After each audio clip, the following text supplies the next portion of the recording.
There's something hauntingly beautiful about peace. It doesn't scream, it doesn't chase. It simply arrives like a quiet fog at dawn, soft, full, unapologetic, and yet, you've probably felt it.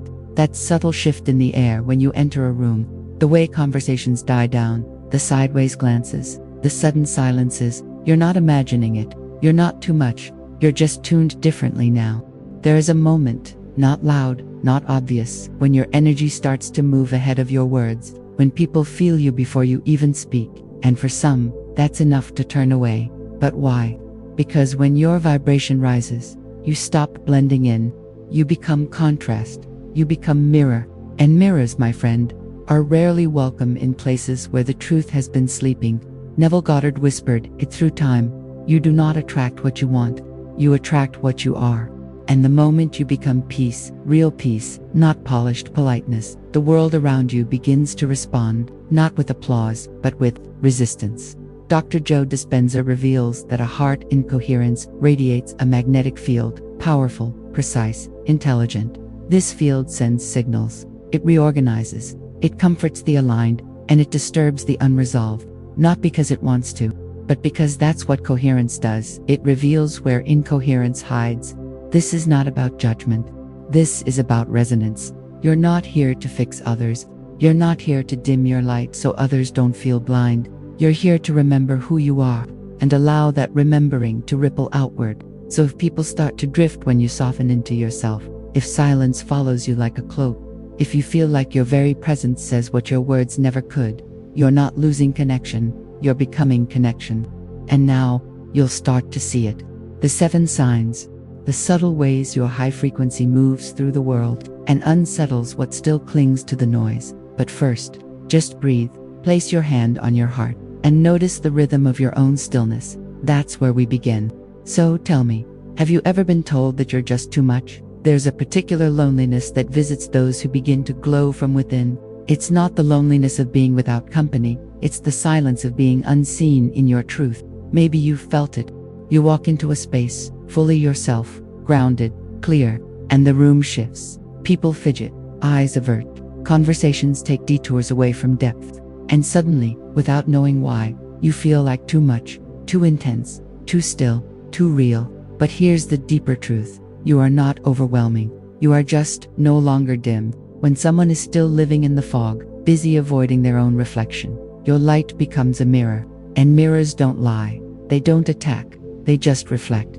Your clarity, your coherence, your calm. They expose what others have tried so long to hide. And that exposure is not your fault.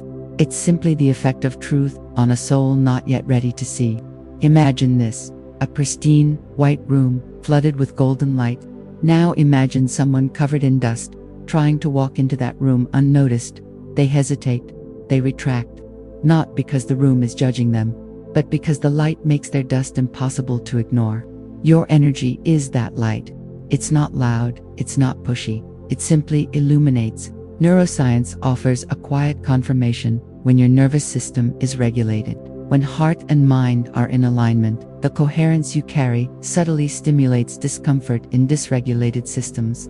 Their brain reads you as unfamiliar, their body resists what it can't predict, so they step back, or they ghost, or they label you with words that never belonged to you: arrogant, cold, intense, unreachable. But what they're really saying is this: I don't know how to meet you where you are, because I haven't yet met myself there. And you've done nothing wrong. If someone leaves when your light returns, it's not rejection, it's resonance falling away. Let that land, and notice what starts to shift inside when you stop apologizing for being the room, the mirror, the light. But what happens when your very presence begins to shift the air itself? When the environment bends slightly just because you entered it? We're going there next. It begins subtly. You walk into a coffee shop, a family gathering, a quiet waiting room, and something shifts. Nothing visible. No one says a word, but you feel it, like an invisible ripple moving outward from your chest. Eyes glance up, then down. Laughter softens. People move, not away from you, but around you, like a gentle current parting around a still rock. It's not personal, it's energetic. Your presence has become a tuning fork, and everything around you begins to hum, distort, or dissonate in response. You haven't changed the space, you've simply entered it as you are, and being in your alignment begins to affect the environment that isn't. You're like a magnet dropped into a scattered field of iron shavings. They move, they respond, not because you ask them to, but because you carry a signal now, a coherence that calls to order what was swirling in disorder. Greg Braden once described how a heart in coherence emits a measurable field extending nearly 10 feet beyond the body. That means your emotions, your inner harmony, your subtle alignment, they're not locked inside your skin. They're conversation without words. They're influence without control. So when you walk through the world in coherence, the world responds.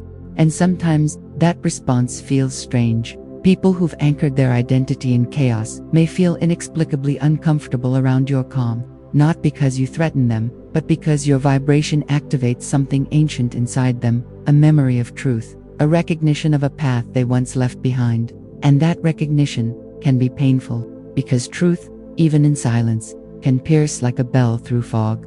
Some may become overly talkative, nervously trying to fill the space.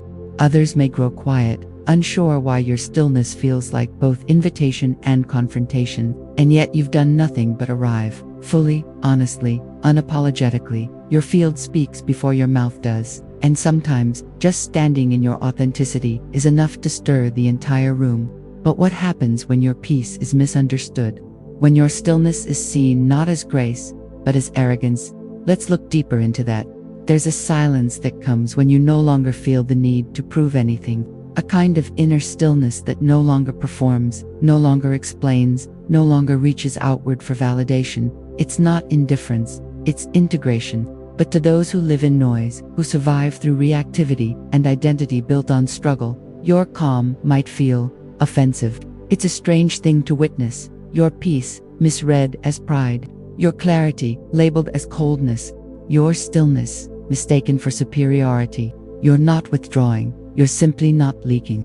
The emotional body carries memory, and when someone has spent years building connection through chaos, through intensity, urgency, dramatic tension, your presence breaks the pattern. You no longer match their frequency, and instead of feeling safe, they feel invisible.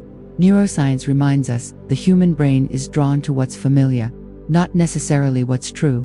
So when you begin to vibrate at a frequency that no longer matches their inner blueprint, they don't recognize you as safety. They read you as threat, not because you are unsafe, but because you no longer participate in their expected dance. Your silence says, I don't need to defend myself. Your energy says, I no longer operate in the old currency of chaos. And for some, that's intolerable. It triggers their defenses. They might lash out, withdraw, gossip, accuse, not because you've wronged them, but because your calm reminds them of their own unrest. It's a sacred kind of friction, not aggressive, not loud, but quietly disruptive, a light that doesn't blind, but reveals. There's a hidden mechanism at play. When your nervous system holds coherence, it becomes unreactive. That unreactiveness can be deeply unsettling to someone who relies on drama to feel connection. You no longer mirror their wounds, and so they feel unseen, untethered, ungrounded. But here's the whisper behind the discomfort. You're not responsible for their interpretation of your peace. Your only task is to remain in resonance with your own truth. You don't need to shrink, explain, or soften your clarity to soothe someone else's storm. Let that be. And in the space where misunderstandings echo, ask yourself gently, what if this rupture isn't a problem? What if it's a prelude? Because sometimes, collapse is just the sound of an old structure falling to make space for something new. And what happens when life begins to unravel, not from failure, but from frequency? Let's open that next. There's a moment in every inner transformation where the outside world seems to break. Things fall apart, not in chaos, but in pattern. People leave, opportunities disappear, long-standing connections dissolve without warning. It feels like loss, but something deeper is happening, something intelligent, something sacred. Before anything can stabilize in a new vibration, the old must lose its grip, and that letting go can look like ruin. Neville Goddard spoke of it with precision. Once an idea is impressed upon the subconscious mind, once your inner vision is held faithfully, the world must rearrange itself to match it. But rearrangement often begins with disassembly. not because you did anything wrong, but because your frequency outgrew the architecture built by your former self. Imagine a bridge built for one type of weight, and suddenly, your soul gains mass. The structure bends, then cracks, then crumbles. This is not failure. This is redesign. The life you built from an old vibration cannot hold the truth of who you are now becoming, so it collapses. Not to punish you, but to make space. And yes, it hurts. Not because you're wrong, but because you're shedding skin that once protected you.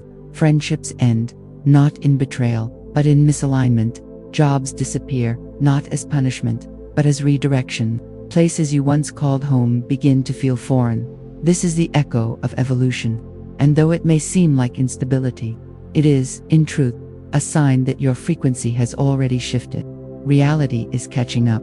Spiritually, this is the moment between inhale and exhale, the still point before form returns. It is uncomfortable, it is uncertain, it is necessary, like a tree shedding its leaves, not because it is dying, but because it is preparing for deeper roots. You are not breaking, you are being broken open. So when things begin to unravel, when the familiar disappears and the uncertain becomes your new companion, remember, this is how timelines collapse, not with thunder, but with quiet endings. And just beneath the silence, something ancient is reassembling you. But what if high vibration isn't what we were taught? What if it's not constant joy, but the ability to stay whole, even in the dark? Let's breathe into that next.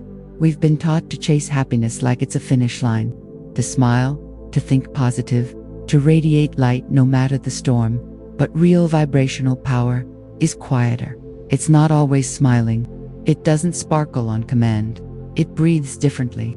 High frequency isn't about always feeling good. It's about always feeling true. True to your sorrow, true to your anger, true to your silence, true to the exact note your soul is singing, even if it's a minor key. Joe Dispenza speaks of coherence, the alignment between heart and brain. Not forced optimism, not spiritual performance, but resonance. And sometimes, resonance means grieving fully. Sometimes, it means rage that moves like fire through the body. Sometimes, it means stillness so deep, it feels like nothing at all. You've probably been there. That moment when pretending to be okay feels like a betrayal. So you stop pretending. And that honesty, that surrender, that's when your frequency truly rises. Not through perfection, but through presence. Because authenticity has its own electromagnetic field, and it hums louder than any mantra you could chant with a fake smile. Imagine a tree, rooted, silent. It doesn't bloom year-round. It doesn't apologize for winter. It doesn't fake green when it's deep in its own becoming. And yet, its vibration never stops expanding. You are that tree. And here's the paradox. Your sadness, held with consciousness, can raise your frequency more than fake joy. Your stillness, embraced without guilt, can generate more coherence than forced positivity. Your vulnerability, felt without armor, becomes a signal, and the universe, it listens. So let's let go of the myth that to vibrate high is to be euphoric. It's not. It's to be real, to be whole, to be fully here. And when you're fully here, something else begins to happen. People shift around you, not because you ask them to, but because your field no longer allows anything less than truth. So what happens to your relationships when you stop pretending? When your frequency becomes a filter? We're stepping into that now. It starts quietly. One day, a conversation feels heavier than it used to. A familiar place feels tight, like it no longer fits your skin. A connection you once relied on begins to fade, not from conflict, but from contrast. This is what happens when your field shifts. When the current of your energy changes direction gently, but irreversibly. You're not pushing anyone away, but the magnetism that once held certain relationships together begins to dissolve, not out of rejection, but resonance. As your inner alignment strengthens, your outer world listens. It doesn't argue, it simply reorganizes. Neuroscience shows us that we pick up energetic signals before we understand them cognitively. The body knows, the field knows. We feel when someone is congruent, or when something no longer matches our own rhythm. Your new frequency becomes a kind of silent gatekeeper, not from ego, but from coherence. Some people will draw closer, almost magnetized by the calm you carry. Others will slowly retreat, without words, without drama. The conversations will thin, the texts will quiet, and yet, deep inside, you'll feel a strange peace about it, because it's not loss, it's refinement. Your field is like a new radio frequency, and those who are not tuned to that station can no longer hear the music. Let that image linger. Not everyone is meant to come with you. Some were there for who you were, not who you're becoming. And that's not abandonment. That's alchemy. There's a quiet liberation in no longer chasing what doesn't feel true. A kind of sacred solitude that opens space for new alignment, new intimacy, new mirrors. The ones who remain will feel different. They'll breathe with you, meet your eyes, hold silence with reverence, because they've met themselves too. And yet, even as your field purifies your outer world, your body continues whispering the truth. So how do you read those whispers? What is your body really telling you? When it tightens or trembles around certain energies, we'll enter that space now. Before your mind understands, your body already knows. It doesn't speak in words. It speaks in pulses, in pressure, in subtle shifts that most of us were never taught to interpret. A flutter in your chest when someone walks into the room, a wave of nausea when you sit in a certain chair, a sigh that escapes without permission after a draining conversation. These aren't random, they're signals. Your body is the first responder to frequency, not your thoughts, not your beliefs, your cells. Bruce Lipton reminds us that every cell in your body reads the environment and adjusts its behavior accordingly. You are not separate from the energy around you, you're an extension of it, constantly translating invisible data into biological response. So when your body contracts, stiffens, aches, or yawns, for no apparent reason, pause, not in fear, but in reverence. You are not broken, you are communicating. There are spaces where your field is received and your breath deepens, and there are others where your system alerts you. This is not safe. Not now, not like this. These alerts aren't always dramatic. Often, they are whispers. A slight pressure behind the eyes, a sudden urge to stretch, a feeling of weight pressing down on the back of your neck. These are your inner instruments, finely tuned, ancient, intelligent. And sometimes, the only medicine you need is presence. The kind that reconnects the head to the heart, the breath to the rhythm of your truth. There's a practice soft and powerful, known as heart coherence. It's not a ritual, it's a return. As you inhale, slowly, imagine light moving from the top of your head down into your heart. As you exhale, let that light pulse outward like a golden ripple. Repeat this rhythm, not as a technique, but as remembrance. Whisper it to yourself like a secret your soul has always known. I am safe in my own field. I trust what my body knows before my mind can explain. Because your body is not just a vessel, it's a compass, a sensor, a sacred messenger. And as you learn to listen, you begin to navigate not by logic alone, but by energy. And now, after all the mirrors, the shifts, the quiet unravelings, what does it really mean when your frequency changes your world? Let's close this journey where all transformation leads to truth. It's a quiet kind of grief the moment you realize your frequency has changed, and not everyone came with you. You didn't push them away. You didn't close your heart. You simply stopped shrinking. And in that expansion, some things naturally fell away. It's easy to mistake that for loss. But what if it's not? What if it's proof?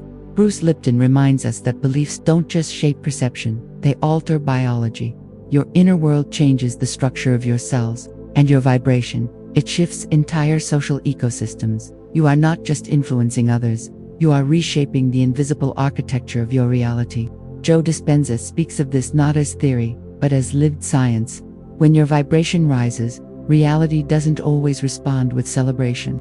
It often responds with reorganization, like a forest after the fire, still, raw, filled with ash, but quietly preparing for new growth.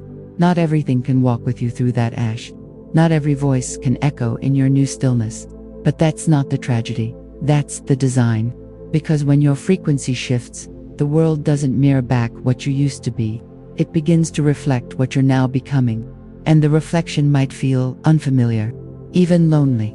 But there's a deeper knowing rising beneath it all. You never needed to shout to be heard. You never needed to prove your light. Like a candle in a dark room, your presence is the revelation, not a declaration, just a glow. And in that glow, the things that cannot survive clarity begin to dissolve, not out of punishment, but out of truth. So let this be your silent permission. Don't contract to fit old dimensions. Don't twist your light into a shape that others find comfortable. You were never meant to be digestible to a world still learning how to feel. You are here to remember, to expand, to carry what is ancient and subtle and real. If something in this journey touched the part of you that remembers, let it echo. Share it with someone walking their own quiet transformation. Stay with us. This space, this channel, is a place where truth vibrates louder than noise. And above all, this isn't something to learn, it's something to carry. You didn't just listen, you remembered.